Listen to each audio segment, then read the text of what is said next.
A woman runs for her life as she gets chased by a crazed sorcerer. Suddenly, an ancient warrior breaks out of a statue and saves her. The woman is terrified, but the warrior insists they are actually related. The story begins in an otherwise peaceful village. An angry group gathers around the Mo family house. The lady of the house, Sasha, is informed of the commotion.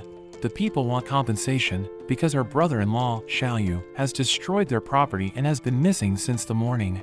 Sasha addresses all the villagers and compensates them for their losses. Meanwhile, we meet Xiaoyu as he hunts a wild beast. He manages to knock down the beast, but it suddenly awakens its true powers and charges at him. An intense battle follows as Xiaoyu is seemingly dominated, but he manages to hold off the beast with his foot. Things are looking tough, but then a mysterious man appears, grabbing the beast from behind and choking it to death. Instead of being thankful, Xiaoyu cries because he had been hunting the beast for months. He demands compensation from the man, but the man gets angry, thinking it's a scam. However, the man's uncle appears and pays Xiaoyu. The old man tells him that they are looking for his brother Mo Taiyi, but Xiaoyu pretends not to know him. He grabs the beast and leaves. The man is surprised at Xiaoyu's strength, and the old man thinks Xiaoyu must be a part of the Mo clan. When Xiaoyu comes home at night, Sasha rubs his wounds with ointment. She tells him that the beast was dangerous, but he says that it was a vital ingredient for her medicine. Later, he tells Sasha about the two people that were looking for his brother. Sasha remembers that Taiyi sent them a letter and she gives it to him. Xiaoyu puts the letter into a projector-like device. His brother appears, telling him he is headed to the capital to help the king. He tells Xiaoyu to study hard and protect the Mo house while he is gone. As Xiaoyu lies down to sleep, we jump to modern day and meet a girl named Xin. As she wakes up to a phone call, she learns that there has been a discovery about the Quen dynasty. So she quickly gets ready and heads out. She meets with her senpai, Ling, and he takes her to see the discovery of an ancient tomb. Back in the original timeline, a soldier comes to take Sasha away to the capital. They seem to have suspicious intentions, but Sasha chooses not to make a scene and goes with them. Xiaoyu can't accept this and chases after them. He pounces upon the soldiers, engaging in an intense battle and defeats most of them, but is quickly overpowered by the captain and gets captured. Sasha begs the captain for mercy, and Xiaoyu pleads to come along to the capital. The captain learns that Xiaoyu is also from the Mo family, and decides to bring him along. From a mountain top, the mysterious man and his uncle watch on, lamenting that they arrived too late to help. The next day, Xiaoyu and Sasha witness a horrible sight of slaves being treated brutally and forced to work for the Quen Empire. We meet the king and ruler of the Quen Empire. He meets with his ministers, and they report to him that they have successfully refined his longevity elixir. The king gets excited and demands for it immediately, so he can live for another 1,000 years. However, the king quickly spots that the elixir is a fake, and he orders for a brutal killing of all the ministers. That's when we notice Xiaoyu's brother Taiyi, who is actually the one responsible for the elixir. Xiaoyu and Sasha are brought into the palace, and Xiaoyu is overjoyed to see his brother. But he quickly realizes that Taiyi is being held as a slave. Taiyi begs the king to release his family, but the king tells him he will have his wife test his elixir. Taiyi begs to be the one to take it, but the king still needs him for building his tomb. Sasha accepts her fate, but Xiaoyu knocks her out and begs to be the one to test the elixir. The king agrees and orders Taiyi to seal his brother as a terracotta statue after he takes the elixir. We jump back to Shen and Ling, looking around the excavation site. They are drawn to a massive armor, admiring its unique craftsmanship. When Shen looks at the helmet, its eyes flash, and Ling disappears. Shen tries to look for him, but the light goes out and she gets approached by a hooded man. The man is also drawn to the armor, introducing himself as Kiran, a treasure hunter. Shen can tell he is shady, so she distracts him and kicks him in the nuts. She takes the armor's helmet and tries to escape, but finds Ling knocked out. She tries to hide and calls for help, but she can't get through, and is found by Kiran's monkey. Kiran attacks with his magic, destroying statues, while Shen runs away. He corners her and demands the helmet, but Shen throws it away instead. Kiran is outraged and tries to finish her off, but that's when Xiaoyu suddenly awakens, grabbing Kiran's arm and blowing him away. When Xiaoyu sees Shen, he is reminded of Sasha. He approaches her, but she is terrified and begs him to stay away. Kiran gets back up, excited that the legends of the longevity elixir were true. He is determined to test if Xiaoyu is immortal. jumping at him with his magic, but Xiaoyu is able to withstand the attack. They are interrupted when some cops arrive at the scene. Kieran's monkey quickly grabs the helmet and they leave. Shin tries to distance herself from Xiaoyu, but he holds her hand, believing she is Sasha. They get taken to the station, and Shin tries to explain herself to the cops, but they believe that Xiaoyu is actually her uncle. Once they are done with the formalities and Xiaoyu devours a massive meal, he tries to talk to Shin, but she simply ignores him and runs off into the crowd. Xiaoyu chases after her and begs her to listen to him. Shin tries to escape in a cab, but Xiaoyu accidentally rips off the door, leading to a crash. This only leads to another visit to the cops, and this time, Xiaoyu is suspected of being in a suspicious relationship with Shin. A lawyer arrives and bails Shin out, but she doesn't like that her dad has sent help for her. Meanwhile, Xiaoyu gets put in a cell, where he has an encounter with a bunch of mean goons, who try to show him who's boss. This turns out to be a big mistake, as Xiaoyu beats all of them with ease. They apologize to him excessively. Xiaoyu tells them that he must find Sasha, but they tell him he is locked up. Xiaoyu shows off his magic, much to everyone's surprise, and escapes from the cell, while the other prisoners are held accountable. Xiaoyu looks all around the city, and when he finally meets Shin, he falls into her arms and passes out from fatigue. When he wakes up, he finds himself in Shin's apartment. After a brief search, he finally finds her inside the bathroom, but it leads to an awkward encounter.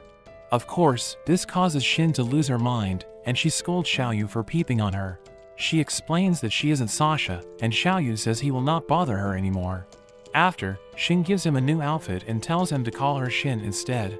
She tells him not to follow her anymore, and they go their separate ways. Shin goes to work as an actress, and the director tells her that her stunt double couldn't make it, so she will have to do the action scene herself. She fights off some assassins, but things get tricky when the safety rope breaks and Shin falls off the roof. Luckily, Xiaoyu appears and saves her. He wonders why she was getting attacked, and she tries to explain that it is all fake. The director gets mad at the disturbance, but after reviewing the footage, asks if Xiaoyu wants to be a star. Now that the disaster has been averted, Shin decides that she will help Xiaoyu find a place to sleep. However, all he gets is the roof of her building, and the constant sounds of the city keep him up at night. Suddenly, Xiaoyu senses Shin in danger and rushes to the scene. He comes across an army of rats that try to take him down, but he decides to put things to an end by unleashing some of his fire magic. The blast kills the rats, and Xiaoyu finds a note from Kieran, who asks to meet him if he wants to save Shin. Shin wakes up next to some rats and Kieran shows up once more to ridicule her. He has his monkey shut her up with a banana, after which he thanks her for allowing everything to happen the way it did. Meanwhile, Xiaoyu sneaks past the cops and eventually makes his way to Shin. Kieran is glad that his plan has come into effect, so he goes on a lengthy rant about the powers of Xiaoyu's warrior clan. However, Xiaoyu gets bored and immediately knocks down his opponent without even giving it a second thought. However, Kieran unleashes his monkey, which transforms into a giant beast in order to combat Xiaoyu. The monkey uses his fist moves to land the first blow, but Xiaoyu keeps his cool and holds off his second attack. Xiaoyu unleashes his light magic and strikes the monkey one hit after another in an intense barrage. He begins to break through the monkey's mask, but Kieran plays dirty and stabs him in the back to put him at a disadvantage. He then unleashes an army of rats by manifesting them from the monkey's body. All hope seems lost for Xiaoyu as he gets trapped by the rats. As Kieran gloats, his flute is suddenly destroyed as Xiaoyu shoots through the rats. He breaks free from the prison and sends Kieran flying away. News breaks out the next morning where everyone learns about Kieran and his sinister plans. Kieran is taken in by the cops and the head inspector gives a briefing over the damage caused to the building, which was a cultural heritage site. Shin watches the news on her phone, and Xiaoyu interrupts her. He notices the report, but Shin tells him not to tell anyone about what happened. Shin gets called by the director and Xiaoyu thinks back to the events of the previous night, where Kieran had warned them about the secret treasure hunter organization which is keeping a close watch on them. Xiaoyu is visibly worried about this, and he accidentally walks in on a girl named Ari, who is changing her clothes. She lets out a scream and Xiaoyu panics, accidentally taking photos. As Shin goes to the director, he is busy with the lead actress named Sue. Despite his best efforts, she says that he will hear from her lawyer and walks away. After this, the director offers the role of lead actress to Shin and takes her to meet the producer. Meanwhile, Xiaoyu tries to apologize to Ari, but gets slapped across his face for being a creep. He tries to express his innocence to a new buddy, but he tells him that he's already messed up his chance. They end up in the prop room, filled with all kinds of swords, and makes Xiaoyu's eyes shine with excitement. Shin is convinced by the director and producer, and after she signs the contract, the producer reveals that her new manager is actually her own father, Hong. Shin is absolutely against this, but it's too late because she already signed the contract. Sue is on the phone, and we learn that she was recast because of Shin's father. Ari brings Sue her costume but ends up dropping it, and Sue insults her in front of everyone. Xiaoyu witnesses this and wants to offer support, but then Shin comes storming through and grabs his hand, thus awakening her father's alert system. Hong immediately attacks Xiaoyu and demands to know his relationship with his daughter. However, Xiaoyu is able to take his punch, and it impresses him, who also seems to remind him of the captain he fought. Later, Xiaoyu thinks back to some pleasant memories with his brother, but then he runs into Ari, who is being harassed by some goons. It turns out that her mother owes a huge debt to a mafia boss, so the men are trying to extort her. Things are about to get messy, but Xiaoyu steps in at the right time and ridicules the men by taking off their pants with a simple trick. He asks Ari if she's alright, but she runs away filled with tears. She bumps into a seemingly kind man who takes her out to dinner, but things take a dark turn when he spikes her drink. Ari wakes up inside a hotel room and we learn that the man dining with her is actually the mafia boss. He tries to have his way with her, but she picks up a weapon and beats him down until he dies.